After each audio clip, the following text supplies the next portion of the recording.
Hey, what's happening, y'all? It's me coming back at you again with another vid.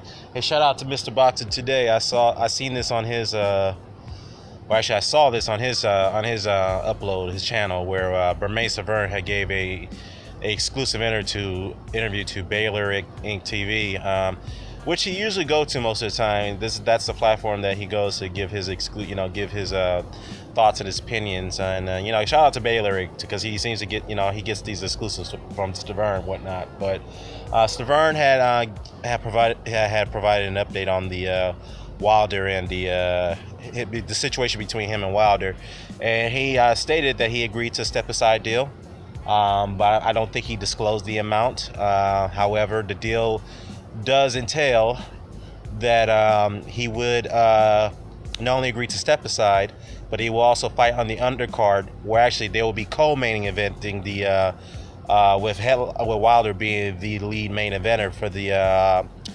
November 11th card, I believe, or was it November 4th? Somebody corrected me on that. I think it was November 11th that he said, the November 11th card coming up, and I think it's going to be at the Barclays Center.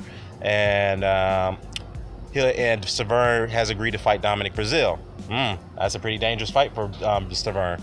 So he'll agree to fight Dominic Breazeale, while Wilder will be fighting an opponent of his choosing. Now, the rumor mill has been swirling around that it is more than likely be Luis Ortiz. That's 90% sure that's him, okay?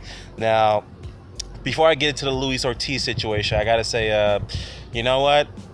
I'm glad this is happening. Stiverne did the right thing. I mean, I'm glad that he's came to his senses.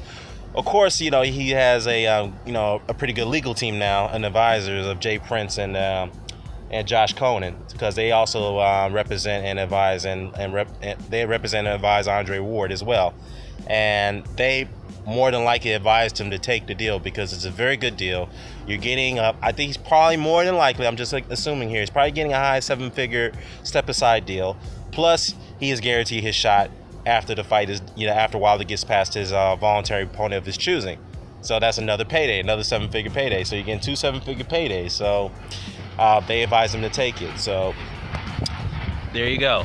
Now, as far as Luis Ortiz is concerned, now the ball's in his court. And the reason why I say that is because Kubrat Pulev, we all assumed that Kubrat Pulev was going to be next in line to fight Anthony Joshua based off this whole ordeal with the WBA and the IBF, okay? So Eddie Hearn and Matchroom Sport had booked a venue for Anthony Joshua for his next title defense. I think the date was October 28th. It was in a 70-seat capacity arena or football stadium in Glasgow, I think, in Scotland, I believe. I think it was in Scotland. I could be wrong. So they got the venue booked, they got the advertisers and the promotion ready to go for this defense. Kubrat Pulev took it to his Facebook page. It said, well, I am aware that my promotional team had made the deal. They made the deal and they signed to deliver. However, I did not approve of the deal, okay? He went on to further say, this is only paraphrasing what he said because the translation was pretty bad on his Facebook post. He did say that, look, I understand I am the mandatory challenger, but I need more time. I'm not going to be ready for October 28th, okay? And plus, I have some promotional differences between me and my promoter, Sauerland. So October 28th is not going to be the ideal date. I need 3-4 more months to train. I'll leave it at that. You know what? This is what I got to say about this. I got to go in on Kubrat Pulev. First of all, the last three of your four opponents have been very, very subpar, okay? After the Klitschko loss, I can understand you've been mentally scarred from that knockout loss, and I assume because of you felt you were humiliated because a lot of people were behind you on that. Okay, but this is boxing. Okay, this is a sport. You win some, you lose some. All right, there's a very few who do go undefeated in their careers, but needless to say, 90% of the time, all men can be defeated in this sport because it's a combative sport. Now, Kubrat Pulev was mandated to fight Anthony Joshua last year, okay? He turned down the fight, right? And I can't believe the IBF did not revoke him from his mandatory status. That right there was surprising to me. And there's a video that surfaced online too, where I think it was IFL TV that spotted Eddie Hearn approaching Kubrat Pulev and asked him, we offered you a big lucrative deal to take the fight with Anthony Joshua, my champion. Why didn't you want to take the fight? So Kubrat Pulev laughed it off and he walked away. He walked away from Eddie Hearn. So, to me, in that situation, if you decline to take the fight initially and you're the mandatory challenger, I believe that you should be automatically be revoked from your status. Okay, somebody else in line should go ahead and step in my opinion. All right.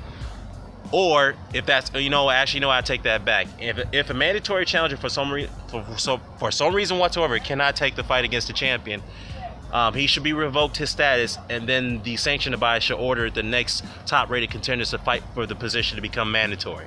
All right, I think that's what the IBF should have done, but instead, Anthony Joshua was granted the fight, take a voluntary defense against Eric Molina.